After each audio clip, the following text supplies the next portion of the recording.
Start to finish creative color. You guys have asked for this, so I am going to share it with you. I have sectioned off the top. I am going to keep this beautiful faded kind of pastel rainbow magic, and I'm going to turn it into a pastel fairy tale.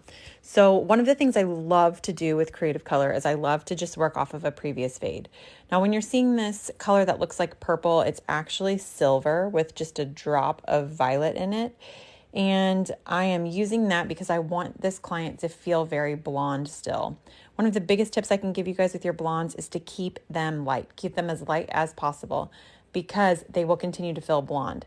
So if you're having someone that is used to being blonde, wanting to transition or wanting to play around with creative color, my best advice is to keep those creative colors at the level that they're currently at with their blonde, and maybe add a few darker pieces in, but keep them overall the same level as their blonde. So as you can see, I'm basically alternating these beautiful light pastel cotton candy colors with the silver. Now, here's the thing.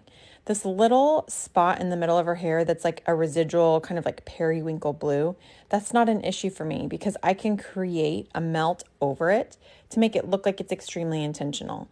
And yes, you might be asking yourself, well, like, why would my client let me do this?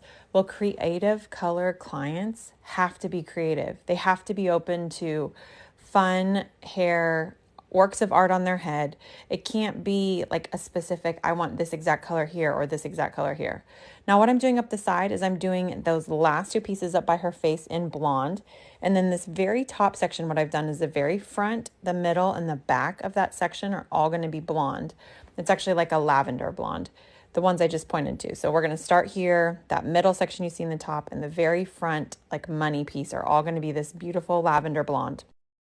Now the two pieces in between that are going to be a melted kind of pink color. Now, as you can see, that back lavender piece, I actually melted into peach, which is so pretty. It's so fun to do. And you can see I just used a little bit of that residual pink over that lavender side. I noticed that there was like a little bit of a smudge on the right top side of her head, and I wanted to make sure that it had a good blend still. So you can see I did this like strawberry raspberry color in her roots, and then I've actually faded it down into a light pink because it's the same tone. I am able to comb through it. So what you're going to see here is me alternating sections, really pushing that color through. I want to make sure that I get her a lot of high contrast through her roots. You can actually watch her look at all her beautiful hair that we've done in the past on her phone, which is kind of fun.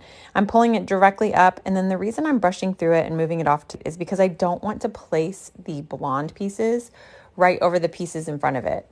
Now, the only reason I do this through the crown is because gravity is working against me here. What's happening is if I pull that straight down and place it over the piece before it, the gravity of that hair is going to cause it to be spotty. You can see I'm like really working hard to push it over to the side, make it lay flat, but also not mess anything up. The other thing that I left in this video is the fact that I'm literally wiping my hands completely clean between each and every section. You can see I'm painting really clean. I have really high tension on every section. And then the other thing that I wanted to point out is that I'm using the Framar Big Daddy brushes. Those are perfect for doing creative color. Here's our finished canvas. Now this is Goldwell Illumin Play. The thing that's great about this is it processes in 18 to 20 minutes, basically long enough for you to clean up your mess and get moving. Now I'm going to slow it down a little bit here just to show you guys that there is no color going down the drain. And the reason for that is because I have cold water on high pressure. I'm like really working it through. I wanted to show you guys how crisp and clean the ends stay. The other thing is the yellow still pops, and that's because of the high pressure and cool water that I'm using.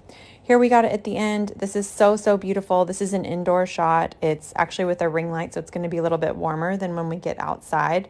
The other thing I'm doing here is kind of like a side profile. She's leaning over to the side to kind of get her shoulder out of my way. And then I have her hands back on the right side, kind of pushing her hair up to make it really full so it can fill up the frame. This is so beautiful. I can't wait for y'all to see this outside. We are outside. You can see that those top pieces that we worked so hard on and kind of that melt as we go all the way through. You get a little bit more of a blonde vibe outside than what you get inside.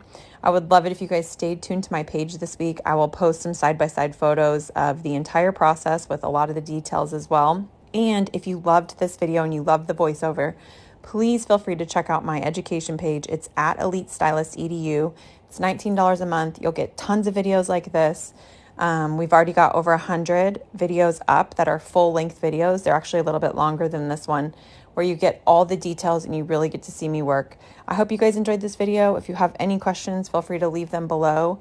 And if not, I will leave you with this beautiful profile of this kind of cotton candy metallic melt that came in like a faded rainbow. I hope you guys enjoyed it, and thanks for joining me today.